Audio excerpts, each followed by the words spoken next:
drill down into the individual stocks, starting with Anglovaal Industries. Can you give us a little detail on that front? Correct, Bronwyn. So AVI, which was formerly Anglovaal Industries, is actually mostly a fast-moving consumer goods company. It's got a market cap of around 16 billion rand, and it's got 53 brands under its portfolio we saw today. The largest is in that snack foods, beverages, biscuits, and that kind of thing, and then also a fashion division. But as far as fish is concerned, it's got a position which it describes as chilled and frozen category, and that's basically the business Irvin and Johnson, or as people know it, Irvin and Johnson I&J, and that's fish, trawlers, as well as beef and chicken distribution.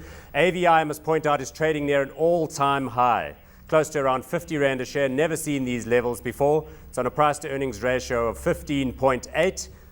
Craig, over to you. Well, Craig, I want to jump in here because already we've got a heed caution. If a stock is trading at its all-time high, then surely we need to be concerned as investors and say, hang on a minute, is it time to pull back? Well, I mean, one would use the same argument about just about any of the retail shares. And so what's interesting about AVI is it's got your food production side, your distribution, so much like Tiger Brands, which is also trading at high. And then it's got the retail side, Spitz, Jimmy Choo's, and certainly the valuations are not anywhere near some of the other retail stocks. So that's not a concern for me. And of course, Jimmy Choo, we'll look at Richemont's results yesterday. Luxury goods seem to be the order of the day. That stock closed up 7.5% higher yesterday after brilliant results out because there seems to be unprecedented demand for luxury goods. So many argued that Richemont was very expensive and will continue to get more expensive. So I think what's quite interesting is I&J is very cyclical. But just to give you some of the figures, so we had 750 million turnover in the sort of interim results. Last time it achieved that, it only got 3 million profit. Now managed to get 100 million. And that was largely as a result of exchange rates, about 43 million of that. So you can have good pricing of the product going to market, and the exchange rate can obviously work in favor. A weaker rand, very good for these markets. Well, Paul, Craig is sounding very enthusiastic about AVI here in studio. What are your thoughts on this one? A good investment opportunity even at these heady levels? Yeah, absolutely. And look, you are buying the branded goods companies. So you're buying Beckett's, which is tea and coffee. You're buying Baker's, the biscuit business. Snackworks includes Willard's, Cyro, all that kind of thing, a lot to like there. The fashion goods business, as you say, is 80 Spitz and the footwear and related. You might have seen today they announced they're buying Green Cross, which I didn't realize was as big a business. It's a footwear-based business. They're doing that for about 300 and something million rand, so another big purchase. The fishery business, though, inside of AVI has always been a bit marginal.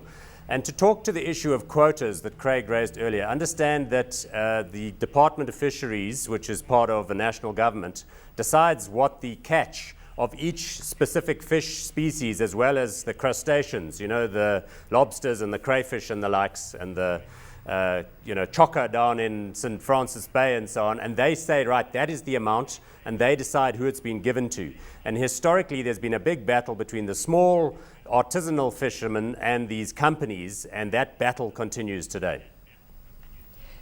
Even though you are down and out on the fishing industry within the AVI group, it is well diversified, and that's what you threw forward to earlier. Yeah, look, so AVI is very well diversified. We're talking largely fishing, and Paul mentioned margins. But what's quite interesting is those margins have actually widened as well, which also contributed towards the better profits. And what they're doing is they're not so much focusing on your frozen retail goods, but looking at whole fish and food service market, which gives far better margins. So from that point of view, I think IGI is quite well positioned. Are we going hot or not on this one, Mr. Theron? Back to you in Johannesburg. Yeah, I think it is a hot stock because if you like the branded consumer goods industry and you think people are going to trade up the food chain, as we always say, then I think you do need to consider very strongly AVI. Obviously, Tiger is larger and is in the same space, and then Pioneer is there too. But AVI, very well managed. The chairman, Angus Bands, the CEO, Simon Crutchley, very talented guys. So I think they're going to continue to do well. As for the fishing business inside of there, I think it's probably its least attractive asset. They've got that business called El Pesca in Argentina, which they bought some years ago and have been trying to get rid of ever since. But, you know, I think they just have to try and manage costs in the fishing environment and pull out what they can and ship it to the supermarket. And Craig, I'm sure you're going to give us a hot on this, but let me ask you the question, hot or not on AVI? No, definitely hot. I called it hot as a share tip, about 31 Rand on the show last year. Still hot though at these prices. Can you throw forward to any target price on this one? Look, it's difficult to have a target price, but I still think there's legs.